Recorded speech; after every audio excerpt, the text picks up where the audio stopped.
I don't know if you've heard Cooper Flagg is hurt.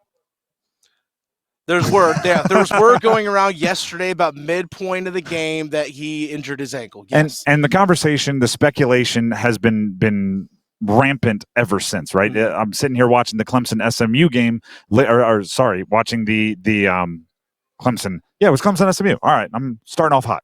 Watching the Clemson SMU game, and you walk up and down Media Row, or you're walking to around the stadium, and you just hear murmurs of, what do you think? Do you think he can play? Why was he on the bench? How does that change things? Oh, what does it mean for UNC? Right, we'll get to bracketology and all of that. But the fact of the matter is, he rolled his ankle late in the first half, did not return to the game.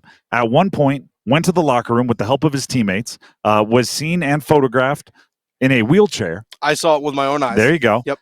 Then all of a sudden he walks out and he's in the huddle during a timeout on his feet, walking, no boots, no brace, no nothing. And there's murmurs of, is he going to try to Willis Reed this thing?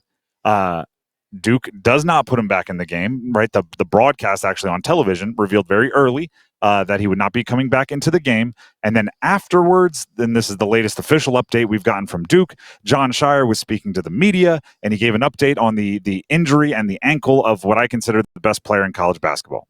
He just came down, sprained his ankle. X-rays were negative, which is great. We just have to understand there's going to be swelling and to see how he recovers and how he goes from there. Look, to be honest with you, I would have to be convinced by everybody in the locker room when I go back that he should play. It's not worth it. It just isn't. And again, I mean, he was swollen already. It's not about being ready to go tomorrow. That's not the most important thing for us. We got to see if we can get him right for this run that we can make in the tournament. But I would have to be really convinced that we should even consider seeing if he can go tomorrow. And he may not be able to go anyway. He probably won't be able to go anyway. But I think it's a real long shot. Now, that is a door that is mostly closed, but Duke fans will find a way to leave it ajar. It's not locked. Yeah, the door's not locked. Exactly. It might be closed, but you're right. It's not. It can be opened, right? Long shot is not no shot. It's not worth it does not mean we won't do it anyway. Here's the I mean, basically the question is it worth it? You heard him say it's not. I still think Duke has the depth. I still think they have the talent to be a contender for the ACC and even a contender for the national championship without him. But you can't have the best player in the country get hurt and not have it impact everything, right? Mm-hmm. Their own team, the teams they're playing against, UNC's chances of making the NCAA tournament. I guarantee you Louisville and Clemson are feeling like it's a more wide open ACC tournament, at least their fans are. Duke has a really interesting priority list to deal with, right? Is the ACC tournament enough to risk it, to put him back in there so fresh off an injury? Or is the NCAA tournament what they're really caring about? Is the NCAA tournament enough to risk it? Meaning risk being maybe not healthy leading up to the NBA draft and all of the workouts and processes that go towards that for what is expected to be the number one overall pick.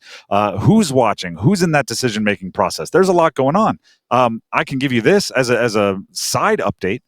Todd Gibson, sports reporter for WNCN in Raleigh, tweeted this out earlier.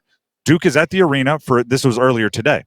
Duke is at the arena for a shoot-around. All roster players are here, including Cooper Flagg, who walked in just like he walked in before yesterday's game, not even a hint of a limp. Todd did then go on to clarify that does not include Malik Brown. Malik Brown also hurt yesterday, dislocated his shoulder again. That is more of a closed door than a door closed and not locked. It's an interesting deal. It will impact everything. Just the pop in this room that would occur when Cooper Flagg jogs out for warm-ups would be noteworthy. If he did that, it would be absolutely outlandish. The other thing is the rest of the team has to prepare, right? How high can Con Knipple fly now that he has a little bit more room to spread his wings? He had 28 points yesterday, career high in assists, closed out the game. He was the best player on the floor in the second half. Isaiah Evans, Tyrese Proctor, can they do more with a little bit more room? That's a question. John Shire was asked how much he had to change his offense with Flagg not playing.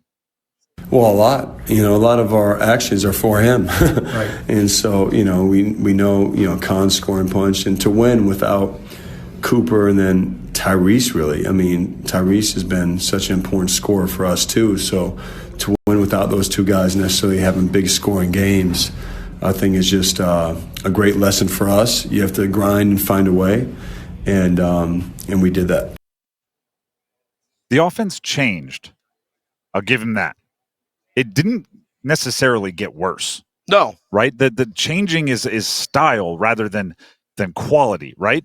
Their offense after Cooper Flagg went out immediately actually kind of got them back into the game and rolling, and that second half 12-0 run to start the half that gave them the lead and really kind of solidified things. Cooper Flagg was out for all of that. Right, the most impressive offense that Duke ran yesterday did not involve Cooper Flagg. It involved Kaman Malawash setting a screen and playing a two-man game with Khan Knipple. That is all still at their disposal. Isaiah Evans was the player that broke the 0 for 13 three-point shooting streak that Duke started on, and he, in his hometown, by the way, was some of the more electric, momentum-changing plays were threes from Isaiah Evans. There's a lot of others, quote-unquote, that not a derogatory term, just to kind of how they're described on Duke that I think could have star-making performances. The other side is UNC has to prepare for both, right? If Cooper Flagg is out there and they're running their offense through him, that's different than what Duke is going to do if he is out with the injury. Mm-hmm. And that means Drake Powell has to be ready and everybody on that UNC team has to be ready for both. I have a few, just because it's Duke-UNC, we're going to try to mix these in throughout the show. Just, it's Duke-UNC in the ACC tournament. This is as good as the ACC tournament gets from a pomp and circumstance standpoint. It's as good as college basketball gets from an environment and intensity standpoint in the state of North Carolina, by the way. Yeah. Love that it's not happening in D.C., but that's a whole conversation for another day. Yeah. And I might prefer Greensboro, but again, a whole conversation for another day. Brian Murphy, our friend of the show, WRALSportsFan.com, WRAL Sports Investigative Reporter, tweeted out today that the ACC tournament has been played since 1954, every year except for 2020. We all know what happened there, COVID. Only twice since 1954 has the title game not featured a team from the state of North Carolina. 1990, Georgia Tech defeated Virginia, and in 2021, Georgia Tech defeated Florida State. Obviously, with Duke and Carolina in the semis, there will be another North Carolina team in the championship, so it'll be all the way back since 1954, still just two. That shows you the history here, right? When you look at Duke and Carolina and State and Wake, right? When you look at those teams, it is just absurdly consistent that one of them is competing at the highest level of the ACC every year, and it also means they're always meeting in the semis. They're always meeting in the finals. There's always stakes, and that's why rivalries like this exist.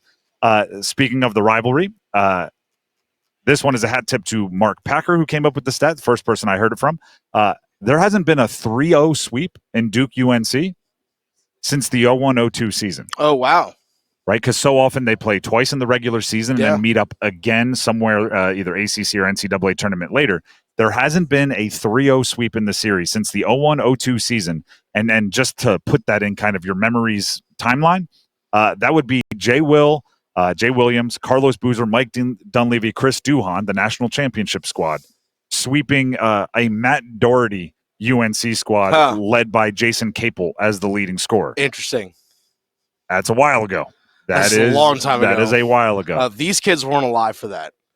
Gosh, when you say it like that, it's 100%. Actually, there's one kid for Auburn that was maybe.